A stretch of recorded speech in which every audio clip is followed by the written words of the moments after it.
अथ सबके परम कारण परम पूजनीय परमात्मा का वर्णन।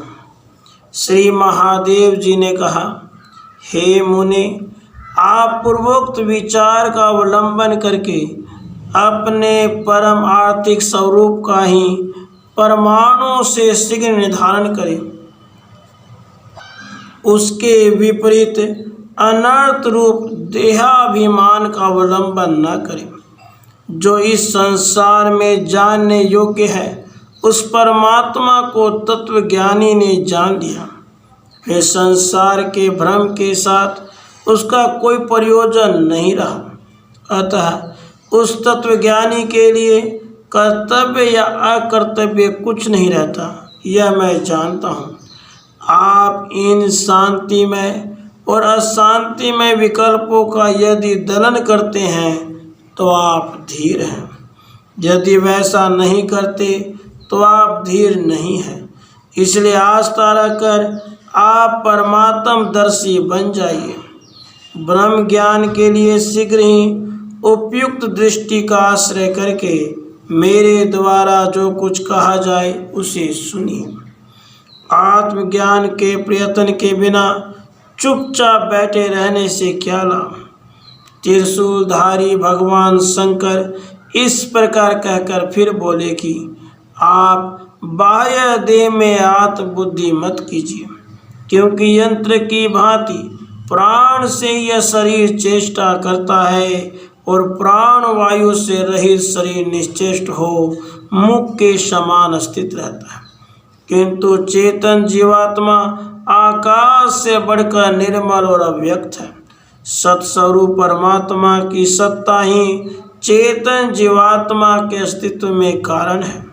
जीवात्मा के बिना तो प्राण और देह ये दोनों नष्ट हो जाते हैं और देह वियोग से प्राण वायु में विलीन हो जाता है। आकाश से भी निर्मल चेतन आत्मा नष्ट नहीं होता, इसलिए संसार भ्रम से उसका क्या प्रयोजन है। ब्रह्म ज्ञान के द्वारा दोषों से रहित तो जीवात्मा परम शिव परब्रह्म परमात्मा हो जाता है। वह परब्रह्म ही हरि है, वही शिव है, वही हिरण्यगर्भ है, वही चतुर्मुख ब्रह्म है, वही इंद्र है, वही वायु है, वही अग्नि चंद्र एवं सूर्य रूप है, वही परमेश्वर है। वही सर्वव्यापी परमात्मा सर्व चेतनों का मूल स्रोत, देवेश, देवभृत, धाता, देवदेव और स्वर्ग का अधिपति है। जिस तरह पल्लवों का मूल बीज वृक्ष है, उसी तरह सच्चिदानंद परब्रह्म परमात्मा ब्रह्मा विष्णु शिव आदि का मूल बीज है। वही सच्चिदानंद घन परब्रह्म ज्ञानी महात्माओं का वंदनीय और पूजनीय है, क्योंकि सबका बल और नाम उसी के हैं। वही सर्वात्मक प्रकाश रूप समस्त ज्ञानों का एकमात्र उत्पादक और सबको सत्ता स्फूर्ति देने वाला है। महर्षि सबका आदि कारण तथा पूजा नमस्कार स्तुति अर्घ्य के योग्य समस्त देवताओं का स्वामी वही परम चेतन परब्रह्म परमात्म तत्व है, यह आप जान लें। यही बड़े बड़े ज्ञातव्य पदार्थों के भी चरम सीमा है। जरा शोक भय के विनाशक इस परमात्म तत्व का साक्षात्कार करके मनुष्य फिर संसार में भुने हुए बीज की भांति जन्म नहीं लेता। विपेंद्र, तत्व से जान लिए जाने पर जो समस्त प्राणियों को अभय कर देता है, जो सबका आदि कारण है, जो अनायास उपासना के योग्य है, आप वही अज परम एवं परमात्म रूप परम पद है। मुनि, समस्त पदार्थों के भीतर रहने वाले अनुभव स्वरूप एकमात्र विशुद्ध प्रकाश में परम चेतन परमात्मा को मुनि लोग महादेव रूप परमेश्वर समझते हैं। वह परम चेतन तत्व संपूर्ण कारणों का कारण है, किंतु वास्तव में उसका कोई कारण नहीं है। वह अपनी सत्ता से समस्त भावों को सत्ता प्रदान करने वाला है, किंतु स्वयं भावना का विषय नहीं है। वह विशुद्ध है, अजन्मा है।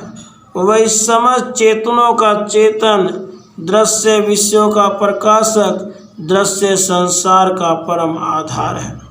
उसी को मुनि लोग चक्षु आदि सूर्य आदि प्रकाशकों को प्रकाशक, स्वयं चक्षु सूर्य आदि प्रकाशकों द्वारा प्रकाशित न होने वाला अलौकिक समस्त बीजों का भी बीज, ज्ञान स्वरूप और विशुद्ध सच्चिदानंद घन परमात्मा कहते हैं। सत्य प्रतीत होने वाला दृश्य संसार और असत्य न प्रतीत होने वाली प्रकृति, इन दोनों का कारण होने से वह चिन्मय परमात्मा तत्स्वरूप है, किंतु वास्तव में वह प्रकृति और संसार से रहित परम शांत है।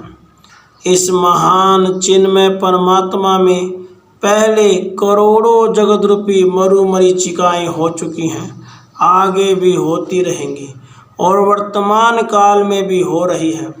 महान मेरु पर्वत एवं महान कल्पादि काल उस चेतन तत्व परमात्मा में समाये हुए हैं, फिर भी वह सूक्ष्म से भी सूक्ष्मतम है।